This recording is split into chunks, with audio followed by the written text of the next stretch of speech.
कश्मीर की बॉर्डर पर घुसपैठ क्यों नहीं होती है? सिर्फ बंगाल में क्यों होती है? क्योंकि आपकी निगहबानी में घुसपैठ कराई जाती है और बंगाल को धीरे धीरे डेमोग्राफी चेंज कर कर आपकी वोट बैंक को पुख्ता करनी चाहती है। मगर ये लंबा नहीं चलेगा। बंगाल की जनता अब जान गई है और इसके खिलाफ लामबंद भी हो रही है। और मुझे मालूम है अगला चुनाव घुसपैठियों को निकालने के मुद्दे पर और घुसपैठ रोकने के मुद्दे पर लड़े जाना वाला है, क्योंकि न केवल ये बंगाल का अब मामला रहा है।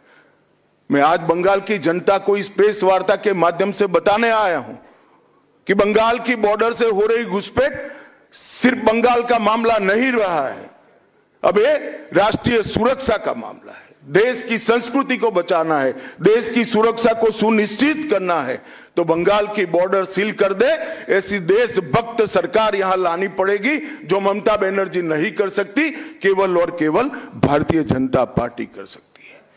घुसपैठ के अलावे भ्रष्टाचार से पूरी बंगाल की जनता त्रस्त है।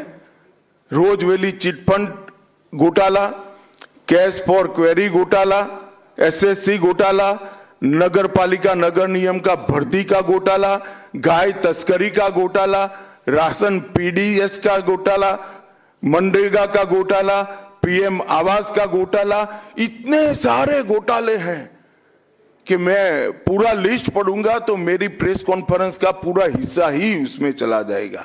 अब क्या ममता बनर्जी इस बात का जवाब दे सकती है कि आपके मंत्रियों के ठिकाने पर से 27 करोड़ रुपया मिलता है, जिसको गिनते गिनते नोट गिनने की मशीन भी गर्म होकर बंद हो जाती है? बंगाल जैसे गरीब राज्य के अंदर 27 करोड़, 20 करोड़, 15 करोड़ ये राशि मिल रही है, आपकी कोई अकाउंटेबिलिटी नहीं है।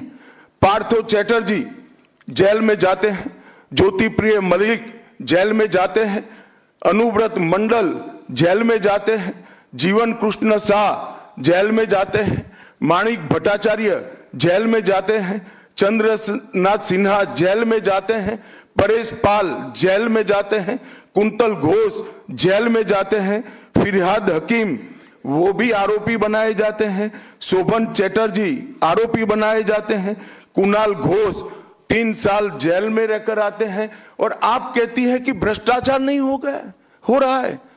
आप आंख मूंद लिए ही हो भ्रष्टाचार के लिए, मगर बंगाल की जनता अपनी आंख बंद कर कर नहीं बैठी है। गरीब बंगाल की जनता के अधिकार का पैसा आपकी कैडर की भेंट चढ़ रहा है, आपको इसको जवाब देना पड़ेगा। महिलाओं की सुरक्षा एक बहुत बड़ा मुद्दा बना है और अधिकृत रूप से कहा जाता है कि महिलाएं 7 बजे के बाद अपने हॉस्टल और घर से न निकले। हम कौन से जमाने में जी रहे? मुगल काल में जी रहे हैं क्या? ममता जी, ये आजाद भारत, यहां माताओं बहनों को पूरा दिन जब इनकी मर्जी हो, जब इनको काम हो, घर के बाहर निकलने की सुरक्षा प्रदान करना ये हमारा संवैधानिक दायित्व है, जो देने में आपकी सरकार विफल गई है। आरजी कर मेडिकल कॉलेज का मामला हो, संदेश खाली का मामला हो, दुर्गापुर मेडिकल कॉलेज का मामला हो, साउथ कॉलेज लॉ कॉलेज का मामला हो, हर जगह बेटियां असुरक्षित हैं और ढेर सारे लोग और ढेर सारी माताएं बहनें ये अत्याचार से तंग आ चुकी है, असुरक्षा से तंग आ चुकी, वो भी राह देख रही है कि कब वोट देने का अधिकार आए और हम इन निकम्मी तृणमूल कांग्रेस की सरकार को हटा दें। सांप्रदायिक तुष्टीकरण को इस राज्य सरकार ने अपनी नीति के रूप में स्वीकार कर लिया है। अब मरहम लगाने का प्रयास हो रहा है, मैं सुबह से देख रहा हूं, मगर अब मरहम लगाने से कुछ नहीं होता है। हृदय पर, बंगाल की हिंदुओं के हृदय पर घाव इतना गहरा बैठ गया है कि कोई मरहम काम नहीं आएगा। अब आपका जाने का समय तय हो गया है। यहां तक इंतहा कर दी, यहां तक कि पार्लियामेंट में वंदे मातरम पर चर्चा होती है। बंकिम बाबू ने रचे हुए वंदे मातरम पर चर्चा हुई, जो गीत पूरे हमारे आजादी के आंदोलन का प्रेरणा गीत बना, वो वंदे मातरम की चर्चा का तृणमूल कांग्रेस विरोध कर रही है, क्योंकि उनकी वोट बैंक इससे नाराज हो रही है। ये बंगाल की जनता कभी सहन नहीं करेगी। एक जमाना था मित्रों कि भारत के जीडीपी में बंगाल का योगदान 10.5% था और तीसरे नंबर पर था। जीडीपी में योगदान की दृष्टि से हमारा बंगाल तीसरे नंबर पर था। तीसरे नंबर पर से सरक कर ये 49 साल में वो 22वें नंबर पर आ गया। अब नीचे कोई जगह ही नहीं बची। बंगाल का इतना आर्थिक पतन कभी नहीं हुआ है।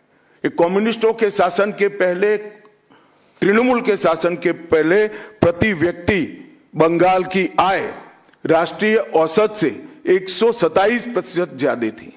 127%।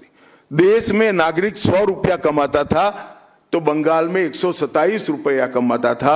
आज देश का नागरिक 100 रुपया कमाता है तो बंगाल का नागरिक 73 रुपया कमाता है।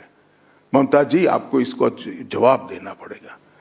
हर प्रकार के उद्योग की शुरुआत एक जमाने में इस सुजलाम सुफलाम भूमि से हुआ था और इसी के आधार पर सोनार बांग्ला की परिकल्पना की जाती थी। वो बंगाल में आज भ्रष्टाचार, घुसपैठ और टोलबाजी के कारण सारी इंडस्ट्री वापिस जा रही है। केंद्र सरकार की योजनाएं लागू करने में उनको अपनी वोट बैंक गंवाने का डर है।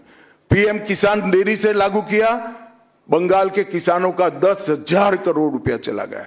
आयुष्मान भारत आज तक लागू नहीं किया और बहुत आयुष्मान भारत से बहुत एक प्रकार से कमियां वाली स्वास्थ्य साथी की स्कीम लागू की है।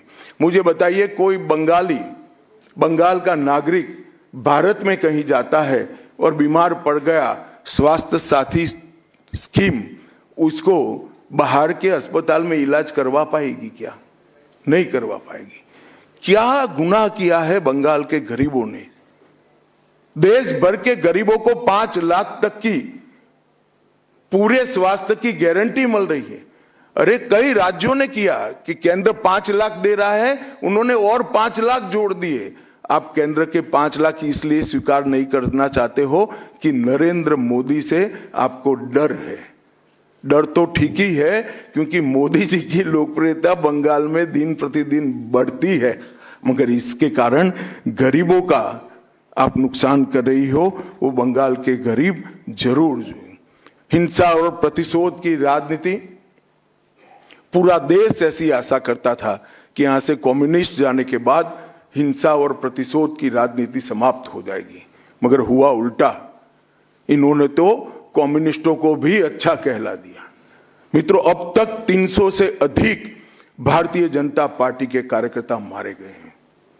21 के चुनाव के बाद लगभग 3000 कार्यकर्ता विस्थापित बनकर आज भी अपने गांव में नहीं लौटे हैं। उनको दबाव बनाया जाता है कि आप तृणमूल का झंडा उठाओ तभी गांवों को रहने देंगे। क्या ये स्वस्थ लोकतंत्र की निशानी है? कोई व्यक्ति अपने किसी राजनीतिक दल में काम करना है, वो स्वतंत्र रूप से तय नहीं कर पाएगा। वो ममता जी मुख्यमंत्री की चैम्बर से तय करेगी क्या? ममता जी, जितना भी प्रताड़ना करना हो करो, बंगाल की जनता अब तय कर कर बैठी है। इन्होंने भाजपा के कार्यकर्ताओं को हर तरह से प्रताड़ित किया, यहां तक कि महिलाओं पर बलात्कार भी किए गए। मैं अपना रिपोर्ट नहीं दे रहा हूं, नेशनल ह्यूमन राइट कमीशन का रिपोर्ट है। इसका भी जवाब ममता जी को देना पड़ेगा। ममता जी ने सारी संवैधानिक औचित्य को समाप्त कर दिया।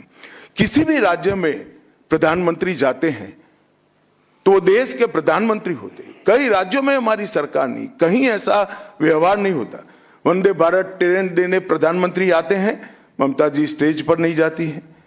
कई प्रकार के भारत सरकार के सुप्रीम कोर्ट के आदेश से बने हुए, मेरी बात ध्यान से सुनिएगा, सुप्रीम कोर्ट के आदेश से बने हुए भारत सरकार के डीओपीटी के रूल्स ये तोड़ देती है, मरोड़ देती है। डीजीपी और मुख्य सचिवों की अपॉइंटमेंट में मनमानी करती है। रिटायर्ड होने के बाद सलाहकार बनाकर प्रॉक्सी डीजीपी और प्रॉक्सी सीएस बैठाने का काम करती है।